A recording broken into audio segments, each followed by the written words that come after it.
Welcome to the most special Leaders Who Care panel video here. I think this is more a gift to me than it is actually a gift to you guys, that I get the chance to moderate three very successful, wonderful women of Indian origin to share with us how they became Leaders Who Care and their story, and just have a great discussion. So how about if we start with doing a little bit of a formal introduction of yourself, briefly, not too long, and then we can all chat. Does that sound good? Good. Okay, I'm going to go the Brady Bunch style, the way I see it, and I'm going to start with Rocky. You first. Sounds great. Well, thanks, Mark. It's great to be here. My name is Rocky Boria, and I lead the Global Digital Sales Development Organization at IBM. So we have a few hundred sellers across the globe. I joined IBM about 1.5 years ago, was previously at Microsoft, where I spent about 7 years in various roles at the company. In my last job there, I helped them to build a digital sales team as the chief of staff to the corporate vice president for worldwide inside sales. So I was one of the first people on that team. We hired about 2,000 people in 3 years. So it was really massive growth. And I'm really passionate about building and growing high performing teams. And I firmly believe that in order to do so, you need diversity, specifically women at the table and women in leadership. So this is a topic that I'm hugely passionate about. I have the pleasure of being the executive co-chair of the Women at IBM group in New York City. Really passionate about getting more women into my field, the sales profession, where we do have some challenges. I've published articles on this and everything. So great to be here today, and look forward to the discussion on getting more women in leadership. Don't you wonder how did a Canadian Jewish guy get to be the moderator of this panel? That doesn't make any sense, actually, but here I am. All right, speaking of diversity, Smita. Sure. Wonderful to be here. My name is Smita Pillai. I am the Global Head of Diversity, Equity and Inclusion at Zendesk. It's a CRM company based out of the Bay Area. I joined Zendesk earlier this year, right when the pandemic was hitting and we were all going virtual. So the entire time that I've been with this company, it's been virtual. So my MacBook was shipped to me, my onboarding was virtual, my entire work has been virtual so far in this company. Before joining Zendesk, I was the inaugural Chief Diversity and Inclusion Officer for Dow Jones, which is the parent company for the Wall Street Journal, Barron's, Financial News. I kicked off their diversity and inclusion global strategy and framework there. And before that, I've worked with the Fortune 50 companies, which is Prudential, Johnson & Johnson. Having had the privilege to live and work across the globe, it truly has been a really good journey, starting from very humble and moderate beginnings in India. So I was born and raised in India, and coming into this country, working and traveling across the globe, it has been humbling, it has been inspirational for myself, and it definitely is a goal of mine, both professionally and personally, to push forward as many women and with diverse backgrounds forward in whatever field is it their passion for. Awesome. So if I was following the rules of a presidential debate, you mentioned J&J, which gives me permission to then pass it to Seema. Seema, please. Hi, everybody. I'm Seema Kumar. I am currently the Vice President for Innovation, Global Health and Science Policy at Johnson & Johnson. And I've been there, it's hard to believe, 17 years. Who would have thought I would stay there that long? But it's a wonderful company, and still enjoying my time there, especially now as we work towards developing a COVID vaccine, fast and furious, and bringing it to the world. Before joining Johnson & Johnson, I was at MIT at Massachusetts Institute of Technology, where I had the luck and the privilege to be a leader in one of the communications and public affairs efforts surrounding the Human Genome Project, which is the effort to map and sequence the blueprint of a human being, which was one of those another time in the world when science was on the front lines. And before that at NIH and Johns Hopkins. So I grew up in India like Smita, but have spent my entire adult life here in the United States. I have a passion for science and storytelling. The science part comes from my father, who was a scientist, And the storytelling part comes from my mother, who was a storyteller.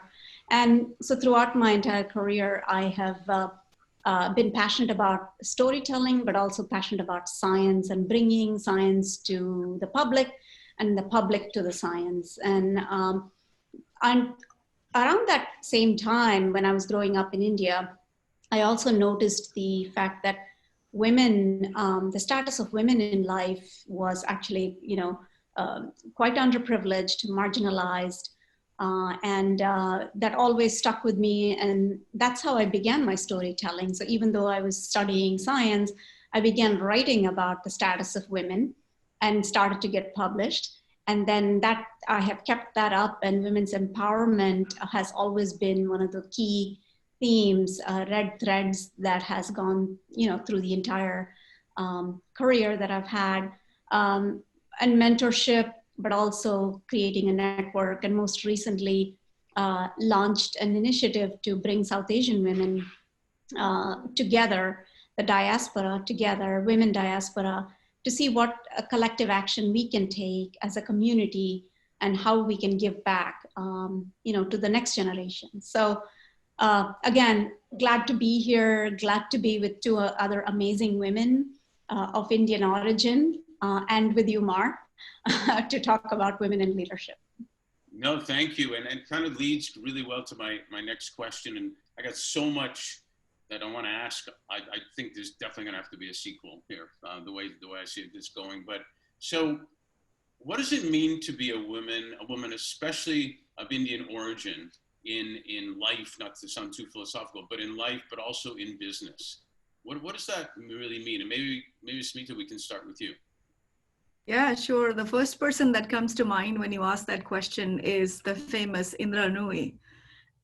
When she became the CEO of PepsiCo, who I've had the privilege of meeting her and connecting with her. And I really, I think as a South Asian woman, particularly from India, the cultural norms of women with an Indian background is so different than what is expected and what is okay in the Western culture, that someone like Indra Nooyi really spoke to that clearly, which is the contradiction, right? The contradiction of you're a wife first, you're a mother first, and you are the one who's responsible for the house. If the milk is out, no matter if you're the CEO of a company, you're the one who's responsible for that. No matter how late you come back from work, you are expected to make tea. In many cases, not always, things are changing and evolving across the globe, but having those traditional norms and contradicting that completely, and a lot of times consistently, with the corporate environment where women are expected to show up, have a certain kind of personality, be very assertive, and then go back, and it almost feels like you're living two different lives at the same time. And I'll bring that home from my own personal experience, right? I am the head of diversity, equity, and inclusion, which means I should be the person standing up for equal rights, for equity in the workplace. And yet, when I go back to, and it's not just about my house, but when you go back to that cultural norms of, even now when I go back to India, most people don't ask me where I work or what I do, right? The question I often get is, you have 3 children, you're still working, right? And that is the contradiction we are talking about. And I think that is relevant for most women, especially who have been raised in a very traditional Indian setup, and now they're trying to make their mark in the corporate world. That's a contradiction they have to face every day. Well, Rocky, I'd like to bring you in on that part, because you were raised by a single mom. Yes. And so give your perspective, including that whole view. Yeah, absolutely. And I'm definitely of Indian origin, of course, and my culture has been a big part of my life, but I was born and raised in the US. And my upbringing has definitely deeply impacted me as both a person and a leader. I was raised by my single mom, as you mentioned, and 2 older sisters. My dad wasn't really in the picture. He left when I was around 3 years old.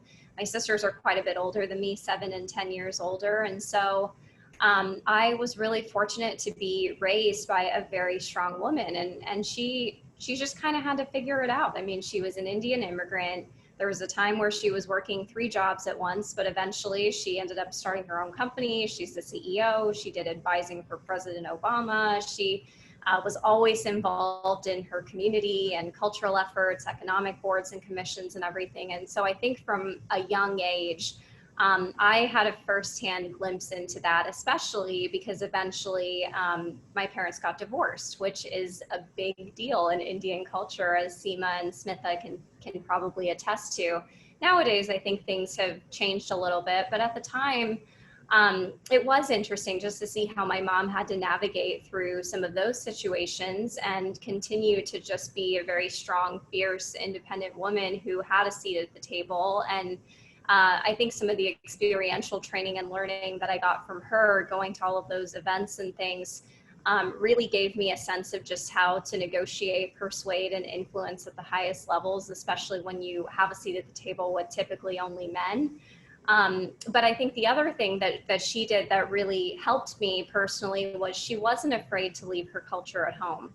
So oftentimes when we would go to these business events, she was wearing her colorful sari and everybody else was in their black business suits, or even the women were sometimes wearing black, but she was kind of this bright person in the room. And she taught me it's good to stand out. It's okay to stand out because people will remember you, and people will also want to get to know a bit about your culture. We should be proud. We should wear it on our sleeves. And so I'm just really appreciative that although I was born in the US, that's still been a big part of my own life.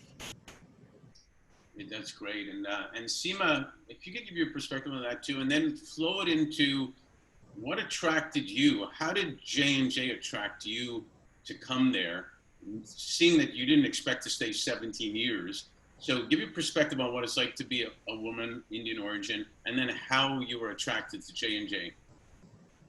Yeah, just in general, you know, being a woman, I should say, is already a bit of a handicap, to be honest. And so we still have a long way to go to get to equity.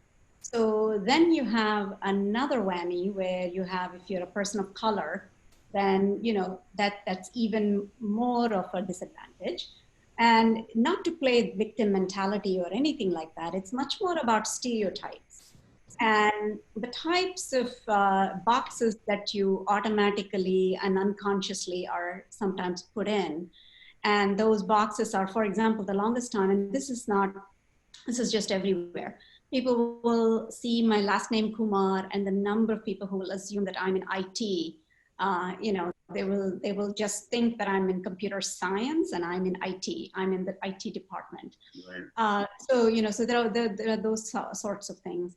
But we've all heard stories, I think, that as a woman, sometimes you come up with an idea or you say something and there is silence around the room, but then a man will repeat the same thing. And then all of a sudden people jump on it and they say, wow, what a great idea. Yep. And those sorts of stories that, you know, you hear. But all that said, I think that there has been an awakening in the past decade, I would say, about the status of women, about the importance of women, about the special qualities that women bring to the table in a business environment. And speaking specifically about Johnson & Johnson, I think Johnson & Johnson is a company that embraces diversity and inclusion. And so, you know, those values really attracted me to J&J. And that kind of, so it's not just about ensuring diversity, it's not just about representation, it's not just about the numbers, it's about making sure that you feel and like you belong and your viewpoint is, you know, considered valuable and included. So that's what attracted me. The reason I've stayed at J&J for this long is, as Smitha knows, it's a vast company and you can have 10 different jobs in 20 years. So that's the reason why. Why was I attracted to Johnson & Johnson? I'll tell you. It's a story. We had just finished we had just completed the Human Genome Project. We were at the White House with President Clinton and Tony Blair, who had, you know, announced the completion of the Genome Project. And then we started something called the Broad Institute, which I helped launch. It was to actually take the human genome and make medical implications or medical treatments out of it. But of course, there's a long way before something like a gene becomes then a medicine that somebody can actually take. So a recruiter called me and said, we would love for you to come and work for a pharmaceutical company. And I said, what pharmaceutical company is that? They said that they wanted this company wanted to be known as an innovator, as a scientific powerhouse. And so they said, well, take a guess. And I guessed, one after the other. After the 15th guess, I gave up. I said, okay, I give up. What company is this? And they said, Johnson & Johnson. I said, wait a minute, that's not a science company. That's a Band-Aids company. It's a baby company. Bingo, that's why we need you there. And so, so that's what attracted me there, and trying to ensure that Johnson & Johnson as a healthcare company is seen as innovative, as based in, rigorous science, especially now during, a time when science is at the, at the core of what we need to address this pandemic. Having that respect and trust in science is going to be important. And so that's what attracted me to J&J, and I've stayed there for this long. Very, very cool. Rocky, I'd like to hear also what attracted you to IBM, and also moving to another part. With what's going on right now, competition for diversity candidates is strong. And there's also, you want to make sure that you don't look like you're hiring somebody because of that. You want to hire a great person. So Rocky, what attracted you to IBM in the first place? And how do you go about in an arena, digital sales, where maybe that's one of the positions that they thought it was for men, or it was for, so if you can answer those, like what attracted you, and how do you handle the competition for the best talent and diverse talent to come to the area that you're leading? Yeah, so I made the leap over from Microsoft to IBM about 1.5 years ago, as I mentioned, and it wasn't something that I was looking for, honestly. And I kind of always told myself if I was going to leave Microsoft, which was a company I absolutely loved, I mean, I was growing a lot, having amazing experiences, but I always thought if I was going to leave, it would be to do something completely different, not just trade one big enterprise tech company to go to another. But I was involved in kind of an industry organization for digital sales leaders globally, and I was representing Microsoft in their executive forum, had gotten to know somebody who was a VP of digital sales at IBM. One day he reached out, asked if I'd be open to a conversation. And, I always told myself it's good to be open-minded, even if on paper something doesn't seem like it'd be a good fit. It's always good to learn, to grow, to have a chance to expand your network. So I went into these informal conversations, and I was just completely blown away by the people and the talent, and just the opportunity to work for some of the people that I had a chance to meet with as part of that process. But in the end, the thing that was the most important to me actually was the fact that it was a company whose values deeply aligned with my own. And a big piece of that was diversity and inclusion. And I had sort of seen IBM from afar in this arena and had always been in awe. I mean, it was constantly on the list of best places for working mothers, and it's been a pioneer in this space. It, hired Black people, women VPs long before civil rights, enacted a lot of policy long before civil rights. So it's always just been sort of at the forefront and on the right side of history. Which was something that was really important to me. And as I said, I have the pleasure of being involved in and leading some of those women's initiatives as well. So for those reasons, it just made a lot of sense. And then of course the job itself. So I had been experienced in building a digital sales team at Microsoft. This was kind of a chance for me to come to a digital sales organization, own a piece of it, and think about how we optimize it and modernize it and simplify it and take it to the next level. So for me, it was a chance to kind of build a different skill set, but in a function that I was really passionate about and understood. And as Seema had said, I mean, that's the beauty of working at a big company. The time just flies by, I think, because there's so many opportunities. And when you get your foot in the door, the best part is that I think a lot of these big Fortune 500 companies, they actually celebrate movement. So you can take on vertical or horizontal challenges while growing vertically. You can try roles in business development, finance, sales, et cetera, and still be growing and working your way up that ladder or whatever. So For all of those reasons, it's been a great fit for me, a great transition. And then your second question around, it's kind of what you were getting at was sort of around tokenism, right? Sometimes people might think, well, you check a lot of boxes, you're a millennial, you're a woman, and by the way, you're brown. So, I check a lot of boxes, but the thing is, I just don't let that get to me personally. I truly believe that somewhere somebody believed that I should be in a certain role, that I deserve a seat at the table, and that I can drive the business forward. And I happen to be a woman, I happen to be a millennial, I happen to be Indian, but all of those things are strengths. And things that I've grown to become really proud of. And I think any leader who is even concerned about perception is in it for the wrong reasons. And frankly, who cares if people think, you're only hiring Black people or brown people or women or whatever. We need all of those marginalized groups in more and more leadership positions. So if they're the best candidate, if they have the right experience, don't worry about what the perception of that is. And in fact, I think nowadays the perception is actually, if you're not doing those things, you're going to get heat. So I think we're moving in the right direction, but definitely have more work to do. Yeah, that's a perfect segue to speak up, because you've worked big and small, large corporate, startups, etc. You are leading diversity, equality, and inclusion. So I got a few parts there for you. What attracted you to Zendesk, and why? The competition for diverse candidates is stronger now for right or wrong reasons, as we talked about. How do you work with all your teams to make sure that you're attracting not just the best available people, but the best people, diversity included, but also not just because they are, and not perceived or real? Yeah.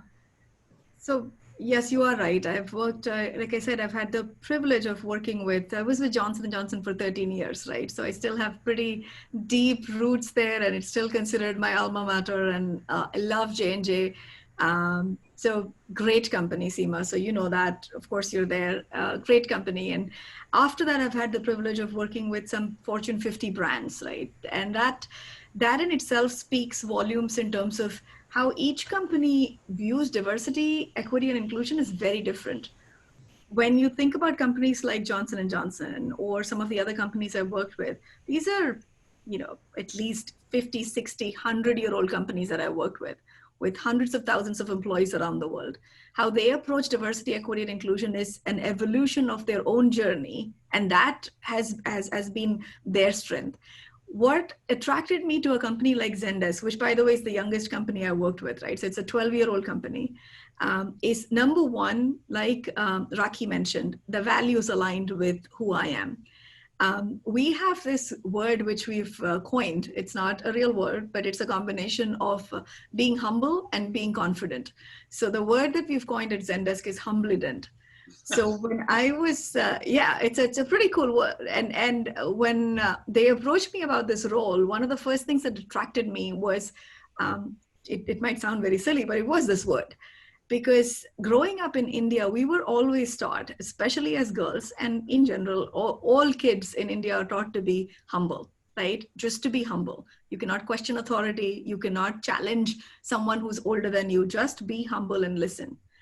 And coming into United States and working across the globe, personally for me, it was quite a step forward to say, okay, you can be humble and confident at the same time. And that does not mean disrespectful. So for me personally, when I heard the word humblident, that in itself was like, wow, this is a company that truly gets it, right? So a company that says we have to be humble enough to know that, and coming back to your question about diversity, equity, and inclusion, we have to be humble enough to know that we have a lot of work ahead of us. Right? We are a tech company. Technology is not one of the best sectors known for diversity, equity, and inclusion. We are a double-digit growing company. So unlike the other larger companies, the growth trajectory is pretty fast here. Right? It is double-digit in terms of revenue, double-digit in terms of the number of employees that we are adding. It is a truly global company with offices around the globe. So those are some of the things that truly attracted me to the company, because we approach, now that I'm in Zendesk for a good part of this year, we approach diversity, equity, and inclusion with a truly global lens. What concerns our employees in America is very different from France, very different from London, very different from Poland, and very, very different from Asia. Gender equality, one of the topics that we're discussing here today, I was just on a call earlier today with my colleague from Asia earlier this morning, and we were discussing about how gender equality, the topics that we discuss, seem so first world issues when we go to remote areas in Asia, where we don't even think about equality. What we think about is safety, right? So it's the difference between the first world issues and the third world issues are so diverse in itself. That's the lens Zendesk applies when we think about diversity, equity, and inclusion. And that's truly been an exciting journey so far for me, because it's different. We meet each region where they are. We meet our people where they are. And knowing that this company's 80% of the employee base is either millennials or Gen Z, we are not off the hook easily, right? Every day there is someone knocking at the door within our employee base saying, what are you doing more for us? What are you doing more for the society? How is Zendesk contributing to both employees as well as externally for social justice causes? And that's pretty cool, actually.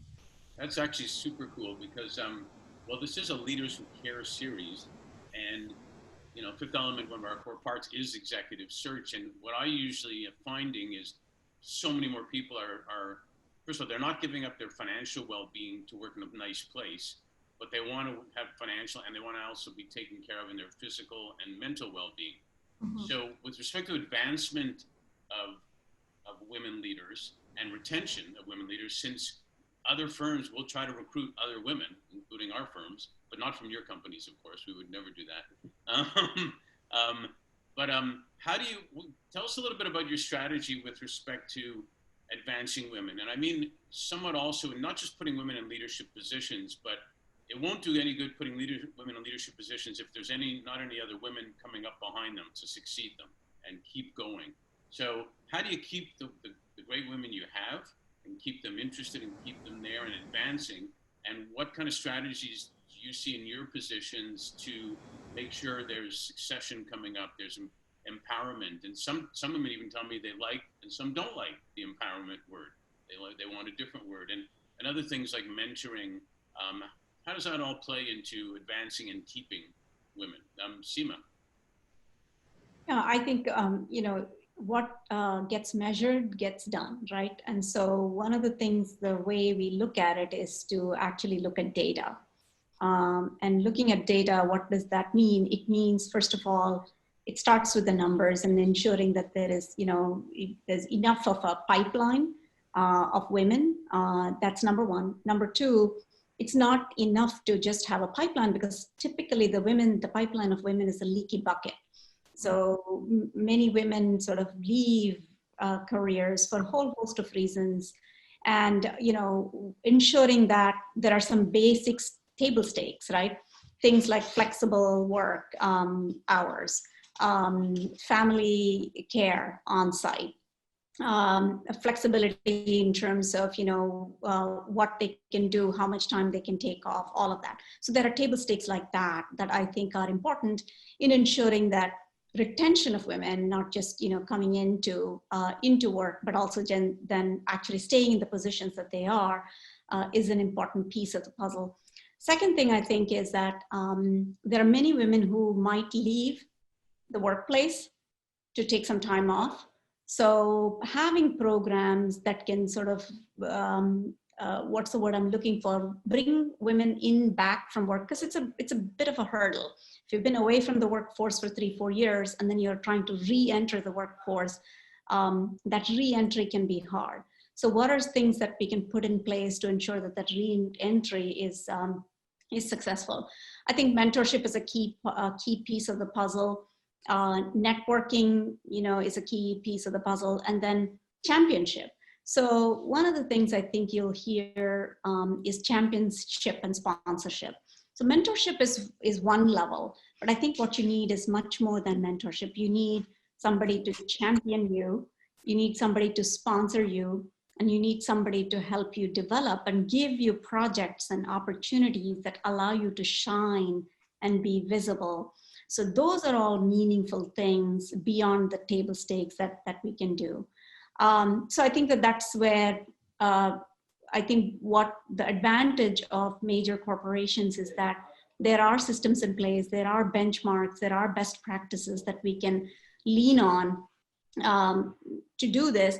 But is the work done? No. We need to continue to sort of keep an eye on it. We need to continue to make sure that we have a pipeline of talent, not just of women, but of, you know, people of diverse origin, people of color.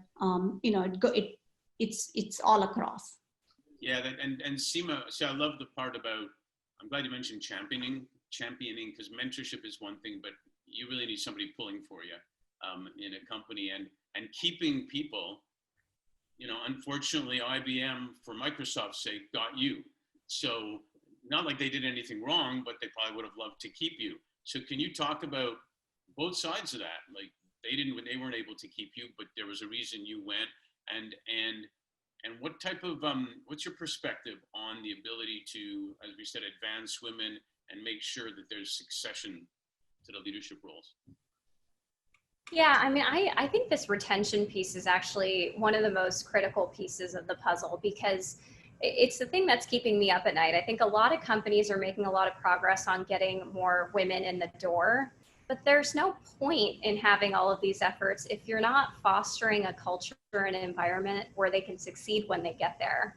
And I love all of the things that Seema had just said around what companies can do, but I mean, retention can be very costly. People know, I mean, Gallup states it can cost up to 2 times a person's salary to replace someone when they leave. So neglecting this can be really costly for companies. But, you know, I think there's a lot of aspects of how you can keep women in these roles. Part of it is also just, you know, as simple as using gender inclusive language in the office. I mean, I'm in sales, and so you hear a lot of masculine verbiage around crushing your quota or the killer sale.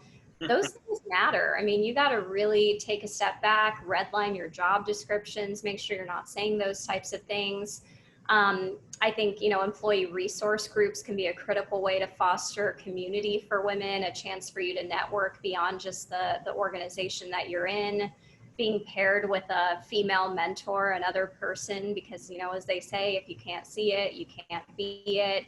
And then also just kind of recognition and perks that are valued for women. Again, going back to my sales hat, I mean, so many times you see contests where you can win tickets to the NBA game. Like, is that something that maybe a working mother would want to do, or something that incentivizes them? Maybe, but the answer is also probably not. So just looking at every single thing within your culture. And then of course, the pay inequity, I should say, which is a very real issue across every single industry.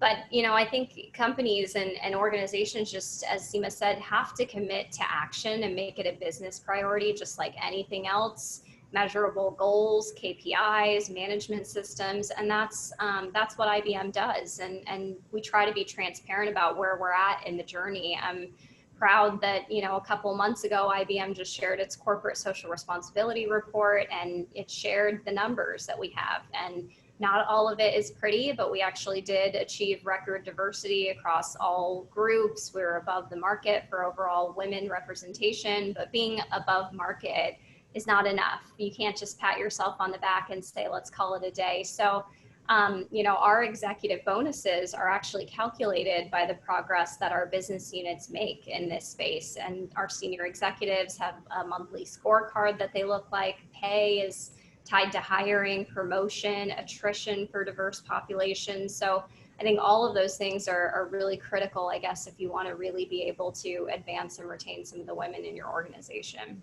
No, that's cool. And Smita, I mean, same thing, but also, I mean, I like the championing part, and I also like what you guys said about, I mean, you can get training and also stuff, but I have a lot of candidates, women candidates, even African-American, whatever candidates that say, you know, the best way that I would love to see is, am I going to get a shot at working on a big project to really show my stuff? Or, you know, or someone says the door is always open. Well, that's not good enough anymore. Am I going to have a safe place, a real safe place to say what I want to say, type of thing? And do you have programs in place to show that you really mean it, type of thing? Can you address some of that in your role? Yeah, I think what you're nailing is this term called having psychological safety. And that's not I wouldn't just say it is about women. It is about any group that does not see, and Rocky is right. I mean, if you can't see it, you can't be it, right? Representation matters. When you look up in any organization, mid, small, large organization, if you can't see someone like you in a leadership role, you question yourself. You question yourself more than you should possibly. And the onus is on the organization to create the psychological safety that if I show up and ask a question that typically someone like me does not ask, I should feel safe asking that. And obviously there should be no retaliation, but at the same time, there should be no repercussion about me asking certain questions and pushing the boundaries, right? Because I don't have a clear sponsor, right? And when I say I'm talking about any underrepresented group. It could be a woman, it could be someone from the LGBTQ group, it could be someone with a disability, right? So that's where I think representation matters. And one of the things that I think you asked about is empowering women. And over my journey as a DEI professional, what I've seen is a lot of women don't like that term. A lot of underrepresented groups do not want to be empowered or to be invested or, send women to these training classes and let's fix women so that they can be better adapted into the system that we have. So I think the modern way of looking at it is it's not about sending women or underrepresented groups to certain training programs. It is actually shifting your own culture to say, look, this is the new reality. Diversity is a fact. You look around and the best talent actually comes from different backgrounds. If they don't fit into your mental schema of what a leader looks like, you need to shift your mental schema. It's not about shifting the talent. It's about shifting your corporation's view of what does successful talent look like? What does a successful leader look like? So I think a lot of it goes down to that about, in our organization, it's like I said, it's a young organization. It's a relatively, a lot of our employees, for example, with the pandemic, a lot of our employees are struggling with young children at home.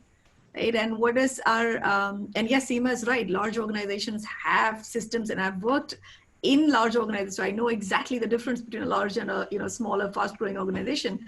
They have systems in place. So what we do in our organization, even if we don't have systems in place, is, of course, we're very agile, so we quickly get up and running with something that is relevant for the organization. But the authenticity with which a smaller or a mid-sized organization can come through, that's the unique selling proposition.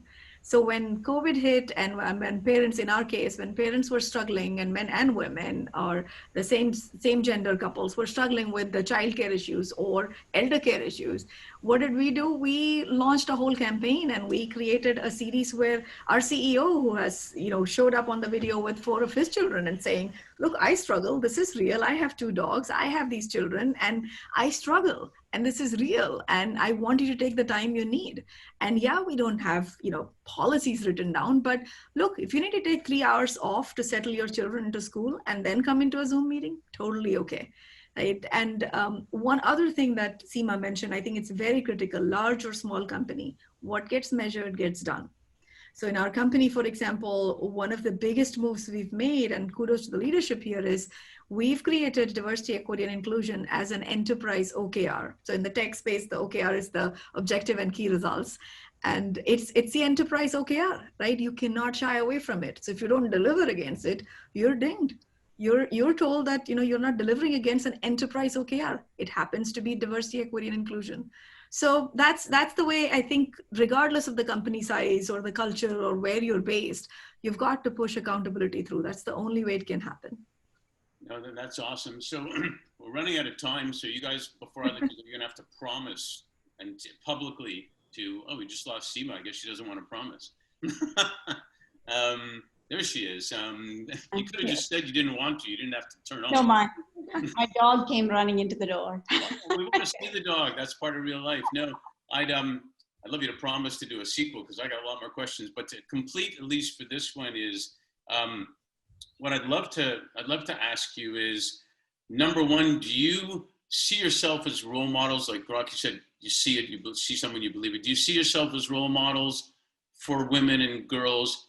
Do you cherish that? Do you think it's an extra burden? That's the one quick question I want to ask you. Then I have one last one. So start with you, Rocky. Absolutely. I see myself as a role model, and it's an honor to be a role model, frankly. I'm very used to being the only. I've been the only woman in a room, as I said, the only millennial in the room, the only non-white person in the room, sometimes all of those things at once.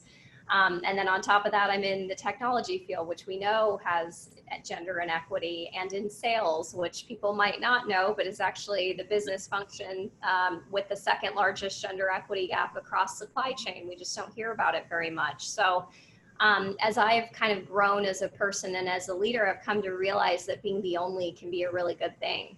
And it's something to be proud of. And there were times earlier in my career where people would suggest, maybe you should hide your age to gain credibility, or, don't be afraid to dress or act in a more masculine way because you're surrounded by a bunch of guys. But I don't subscribe to the notion that you need to change those qualities that make you unique, but instead should celebrate them, use them to your advantage, because that's what being a role model is all about. And that's what I've tried to do. I mean, the things that make me different have ended up strengths in my career. I think, in sales, my style is more consultative because I am a woman. I display empathy, I listen, I ask a lot of questions.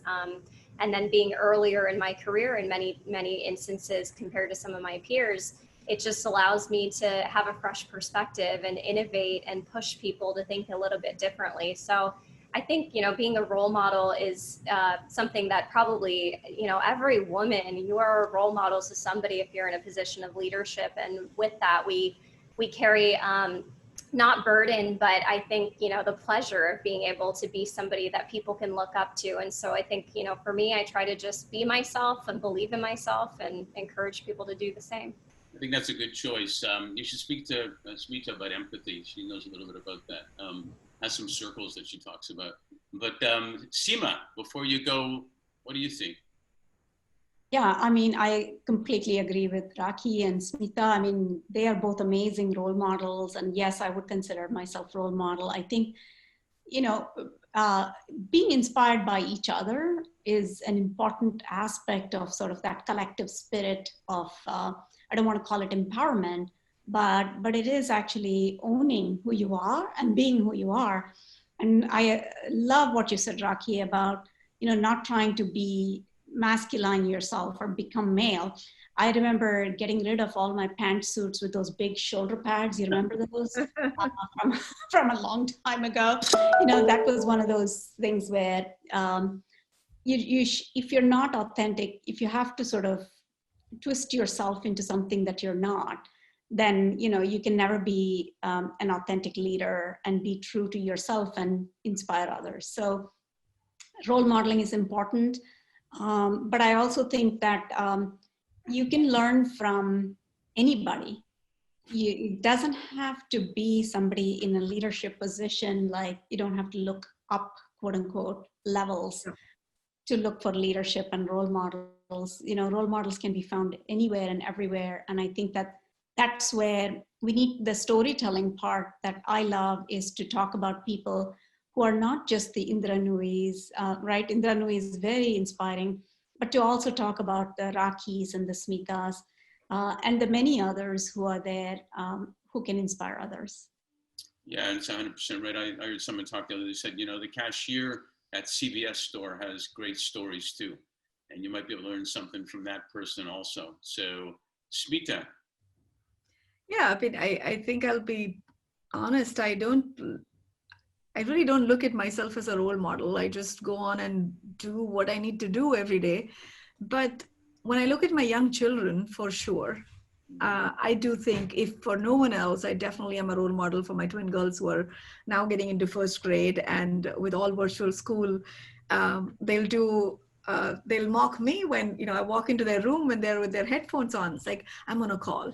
Like they'll do that, and they know mama does important work, and so they do that. But yes, to both Raki and Seema's point, I know there are many younger women, particularly women of color, who look up at us and say, yeah, if they can do it, maybe we can too. And that's humbling, and that is very inspiring, to keep doing the right thing, to keep your head straight, head on your shoulder, and have self-respect, not self-doubt, which many of us do at many points in time. And just to kind of say that, no, you've made it this far and you're pretty good. So don't doubt yourself and be strong, because the next generation is looking at you and saying, oh, wow, if they can do it, we can do it too. So.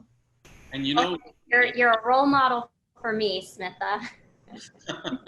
you're all role models for me. You know, even boys, this is something people don't get. Even boys can obviously look up to women role models too, not just girls. So I think that's a good distinction also. And hey, you're all are influencers to me, and definitely leaders who care. And I can't wait to the sequel. That'll be great. So thank you so much for participating in the Leaders Who Care series. Have a great weekend. I only know the distinction of the weekend, but I get to put on flip-flops on Saturday morning. That's how I know it's the weekend. So, but really a pleasure. I'm honored, I'm privileged, and we will talk to you again soon. Likewise. Thank you. Thank you.